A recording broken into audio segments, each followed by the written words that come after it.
Szeretettel üdvözlünk mindenkit!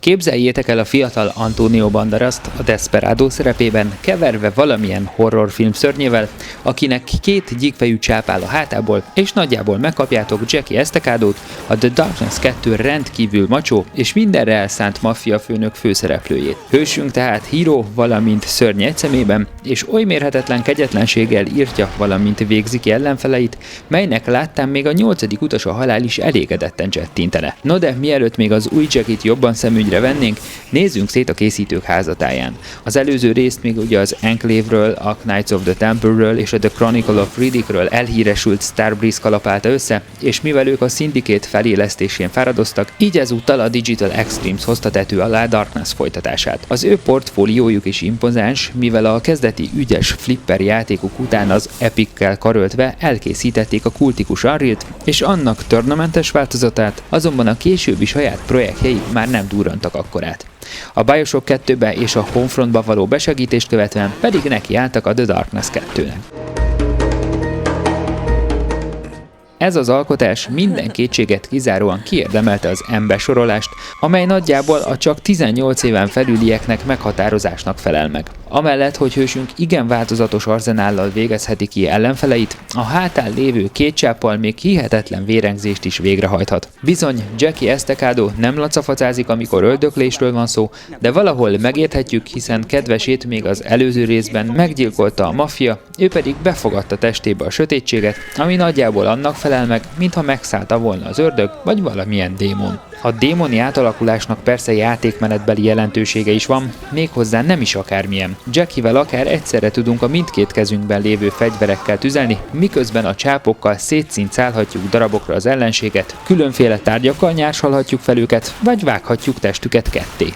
Az előző részhez képest is újdonságnak számító négykezes irányításnak és az ellenség rendkívül agresszív támadásainak hála a játék hihetetlen pörgős és véres, ezáltal sokkal inkább képernyő elé szögezett, mint egy hagyományos horror témájú FPS. Hogy azért ne csapjon át agyatlan hentelésbe az egész, illetve ne érezzük azt, hogy egy félisten Superment irányítunk, hősünknek van egy gyengesége, amely egyszerre hasonlatos a vámpirokéhoz és a Splinter Cell hőséjéhez, mégpedig nem szereti a fényt. Ez azt jelenti, hogy ha Jackie-t valamilyen világosság éri, akkor körülbelül olyan állapotba kerül, mintha telenyomta volna magát heroinnal. Minden fekete-fehér lesz körülötte, és elveszíti különleges képességét is. Mindezt elkerülendő, lehetőleg már jó előre lőjük ki a fényforrásokat, ha pedig erre nincs lehetőség, akkor sipircba az árnyékosabb részekbe. Ha már a képességekről beszéltünk, akkor meg kell említeni azt is, hogy azokat akár a játék során fejleszthetjük is, egy különleges démoni dimenzióba belépve.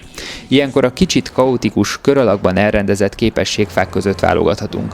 Mindegyiket természetesen nem kaphatjuk meg a játék során, ezért el kell döntenünk, hogy inkább a defenzív, az agresszív, az erősítő, vagy a különleges, kegyetlen kivégzéseket bemutató skilleket preferáljuk majd. Különleges képességek mellett szerepet kap még egy görnyed hátú kis démon is, aki állandóan elkísér utunk során, méghozzá nem csak passzív társként, hanem aktív segítőként is. Az ellenfeleinket például időnként magától is lebénítja, így könnyebben végezhetünk velük.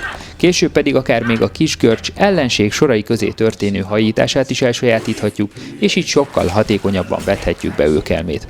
Ráadásul bizonyos pályarészeknél még irányíthatjuk is, amikor épp kisméretére van szükség, vagy a sztori szempontjából komolyabb szerepet kap. Ez a kis Darkling egyébként a Darkness 2 egyik legjobban eltalált karaktere, még a játék befejezése után is emlékezetes marad, és nem csak a hullákra eresztett zöld színű vizeletes vagy fingfelhős mutatványai révén. Bár a mesterséges intelligencia nem különösen döbbenetes, lévén az ellenség gyakran elég kiszámíthatóan támadja hősünket, de azért agresszivitásban korán sincs hiány, csak ne felejtsük el a nehézségi szintet normálnál feljebb tornászni.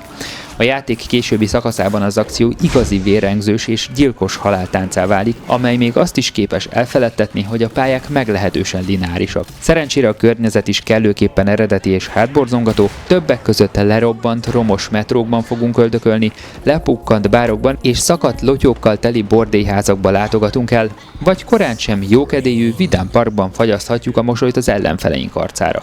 A főszereplő Jackie is rendkívül kidolgozott, érdekes karakter. Cinikus, a végletekig kegyetlen antihős, de mégsem kiégett, unalmas vagy sótlan figura. A játék alternatív valóságába pedig egy elmegyógyintézetben fogunk kavarni vele, akit itt sajnos ápoltként kezelnek. Megjegyzem, ez a helyszín engem leginkább a Szállakakuk fészkére című filmre emlékeztetett. Vicc az, hogy sokáig nem egyértelmű, hogy vajon melyik világ az igazi. No de csitt, a végleges választ a történet végén tudjátok majd meg. Nem beszéltem még a grafikáról, amely bár cel-shaded technológiát használ, mégis rendkívül látványos és remekül illeszkedik a játék horrorisztikus hangulatába. Szerencsére a készítők nem estek abba a csapdába, hogy mindegyik helyszín túl sötétre vagy depresszívre alkottak volna meg, így a cel-shaded technológiának köszönhetően Jackie tipikus új gazdag, szecessziós, többemeletes villája rendkívül ütősen néz ki, de hasonló jókat mondhatunk el más helyszínekről is, vagy a főbb karakterekről és a szörnyekről egyaránt.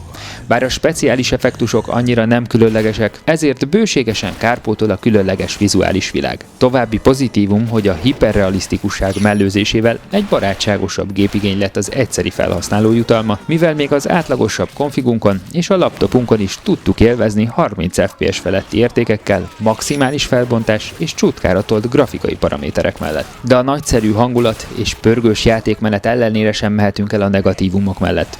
Ezek közül pedig a legfájóbb a játék feltűnő rövidsége. 5-6 óra alatt kivégezhetjük a szörnyek mellett magát a Darkness 2-t is, és a kétféle befejezés sem az igazi. Szerencsére az egyjátékos mód kurtaságát próbálták növelni a fejlesztők egy vendetta móddal, amelyben Jackie 4 különleges vonásokkal felruházott emberét kísérhetjük el a főhős megbízásából. A vendetta hadjárat a fő sztorival párhuzamos időben játszódik, célja pedig, hogy relikviákat szerezzünk meg a testvériségtől. A vendettának single és multi része is van, és további pozitívum, hogy mind a 4 irányítható karakter teljesen egyedi, különleges figura, sajátságos természettel és ahhoz társuló fegyverekkel, valamint kivégzésekkel. Olyan jó lett ez a vendetta rész, hogy jó lett volna hozzá egy különálló, kidolgozott sztori is. Sajnos ilyen nem köti össze ezeket a küldetéseket, viszont pozitív, hogy a vendetta mód offline is játszható. De sajnos a remek sztori és a vendetta rész sem tudja feledtetni, hogy a játékmenet egy idő után kicsit túldarálóssá, monotonná válik. Manapság, para ide vagy oda, a horror FPS-eknél sem árt egy kis játékmenetbeli változatosság. Szerencsére a sztori nem csak egyszerűen nagyon ütős, hanem még a játék legvégére is tartogat egy slusszpoént, így mindenképpen érdemes kitartani Jackie Estacado mellett. Köszönjük figyelmeteket, sziasztok! He's free! The host broke free!